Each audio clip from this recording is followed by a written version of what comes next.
The second battle of the tournament is between SITH Illogic commanding Massagetae and Armenische commanding Parthia, or Massagetae and Parthian. Sounds interesting. Schlacht von Nemetacum, so the Battle of Nemetacum. And this is in the tournament, the random New Year's Flash tournament. So the factions were selected by random number generator. For Massagetae, we have 3 mercenary Amazonian riders, 2 Saka Cataphract horse archers, 1 step horse archer, so 6 horse archers. Then we have 6 step lancers, a mix of step armored, step noble, and Saka cataphracts. For Parthia, we have sort of Parthian box type of setup. This could be dangerous because cataphracts and noble lancers will just not care about this box. They will charge in, thrash the Persian hoplites, thrash the mercenary hoplites, and then get to the skirmishers. So if this box gets surrounded, then it's going to be hard to protect the entire box. But these Eastern cataphracts are going to be able to do well against the Saka cataphracts, especially when there's spear support close by. So I quite like what he's done with his little box here.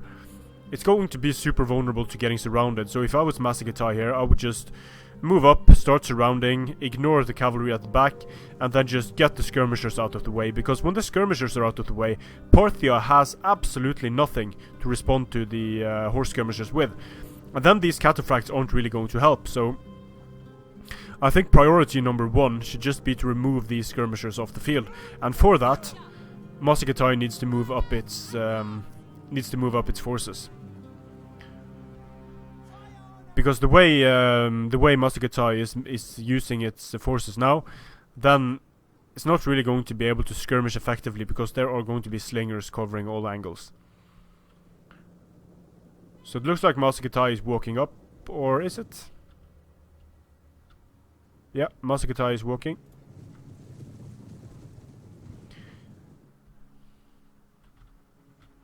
Bit of skirmishing going on, but the step horse archers are going to have a hard time to skirmish against the Eastern slingers. However, there are some missiles landing against the cavalry of Parthia.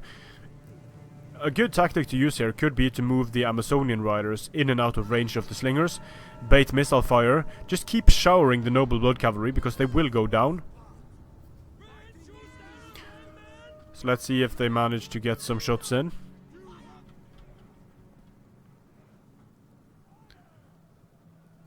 And why they are there, they are firing. Yep. This is doing a lot of damage using Cantabrian Circle. Cantabrian Circle isn't really effective, but there are so few skirmishers firing effectively from Parthia now that it might just be worth it. This is way too close to the Eastern slingers. You'll see the Amazonian riders just drop super quickly now, and not really being able to take down the Eastern slingers quickly at all. So it's not worth it using. This is a complete waste of Amazonian riders. They need to rush in to the range of the slingers, rush out again, rush in and rush out. Because using Cantabrian Circle is a great way to get your Amazonian riders killed. Now the Eastern slingers are taking a lot of damage from these Saka Cataphract horse archers. 90 armor, 95 health is going to enable them to do this for a long time. But still, having them up against the Eastern slingers with their armor penetrating damage is not a great way of using them. And again, I would have liked to see a lot more aggressive play from the nomads here.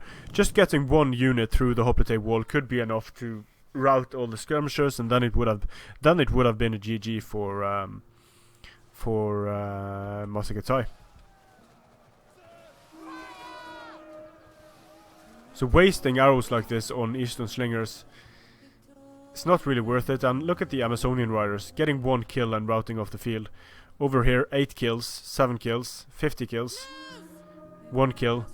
The Amazonian riders are being wasted in this type of scenario. You don't want them trading with foot skirmishers, and especially not slingers, that are just going to be able to absorb the damage with their shields.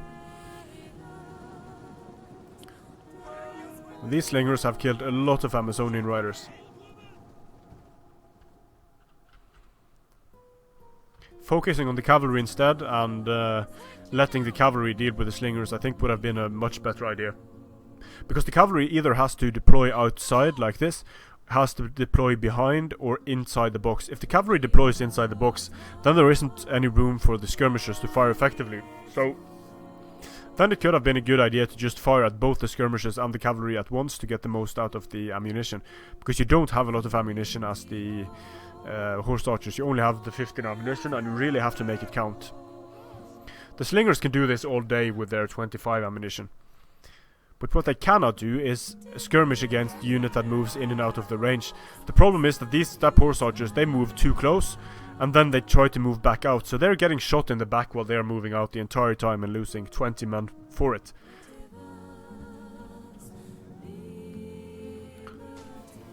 These are absolutely essential nomad tactics, because you're not going to be winning any skirmish engagements against the foot archers with the nomads. And if you do, you're just going to take too many casualties for it to be worth it. These slingers still going strong, still absorbing a lot of damage. These Saka Cataphract horse archers have had their hit points reduced. They're going to start dropping. Yep, there we go. Dropping very quickly now. Look at the general, the Saka Cataphract horse archers, just hanging around at the edges. He's firing at the Eastern Cataphracts using standard ammunition. So, I mean, it would have been, in my opinion, for Massagetae, essential to get one cavalry unit through the box. They should have been able to break through Persian hoplites, get at the Eastern slingers, rout the whole bunch of them, and then get the horse archers to use heavy shot against the cataphracts. Because these archers are not going to be able to do enough damage to the cataphracts using standard ammunition. Not when there are only 60 men per unit. Slingers are doing very well in being sponges and in absorbing ammunition. Super heavy missile cavalry has to be careful because it's going to get caught by the noble blood. And here comes an engagement. This is not a wow. The Royal Cataphracts managed to charge the Cataphract horse archers in the rear. They're getting attacked in turn by just standard step lancers, dirt cheap step lancers. And this is a horrible engagement from Massagetae.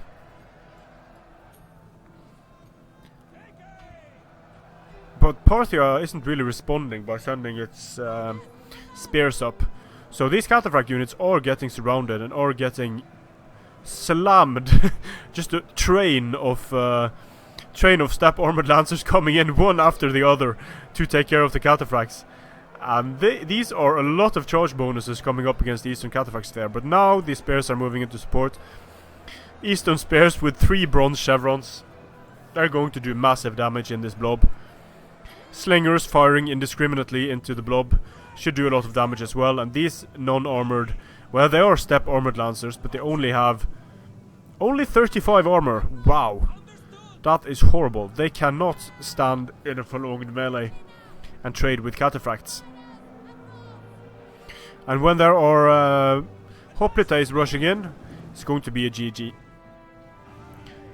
I'll just fast forward here because there is absolutely nothing that Massagetae can do in this situation.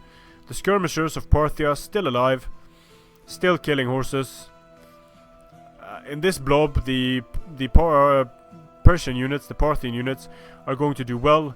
The Cataphract horse archers are getting fired upon. Right idea with the Saka Cataphracts. They're getting in, destroying some Eastern Cataphracts actually, destroying some noble blood. So very nicely done there by the Saka Cataphracts. But these skirmishers, why they are being left alone, I will not understand. So finally some aggressive play here by Massagetae. And it did pay off a little bit, but the balance of power is just so decisively against Massagetae now. Did manage to deal with most of the cavalry, but there are still skirmishers on the field. There are still a lot of spears on the field. And now the box is just going to become smaller.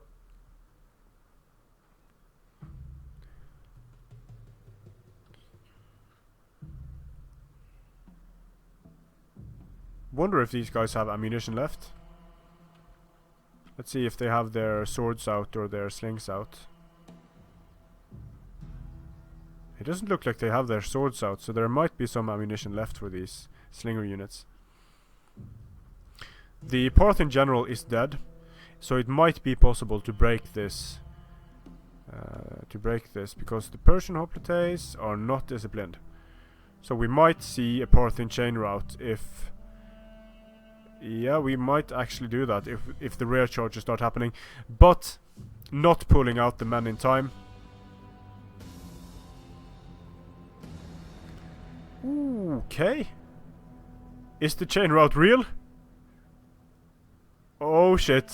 The chain route might be real. Oh, come on. If Massagetae gets this, I'd be amazed. So many rear charges. Persian hoplites holding out. Heroic last stand by the Persians. The general died of Massagetae. This might be it for Massagetae, but wow. Very impressive late game here by Massagetae. If they're able to break the last of the Persians here. Wow, it looks like they're going to be able to. Amazing. Another great turnaround. Just this type of gameplay. If we saw this from the start from Massagetae, then this would have been a super short game. Getting more confident with the charges, going in at decisive angles. The Saka Cataphracts and the Cataphract Horse Archers did well. These Steppe Horse Archers totally wasted. The Steppe Lancers did some important killing. The Slingers were allowed to do far too much damage. But Illogic started to... It looks like he started to find some confidence and started to find his rhythm at the end of the battle. He started doing some good charges. Even with depleted units, he was able to break the superior Parthian forces. So very nicely done there. Good game to Armenische as well. I would definitely give the edge to Parthia in this matchup, but it just goes to show that even if not played completely perfectly, then Massagetae could defeat Parthia. Who would have thought? So good game. Illogic from the SITH clan is going to advance to the next round of the tournament. Thanks for participating to Armenische. I'm really glad that you joined my tournament. Strength and honor.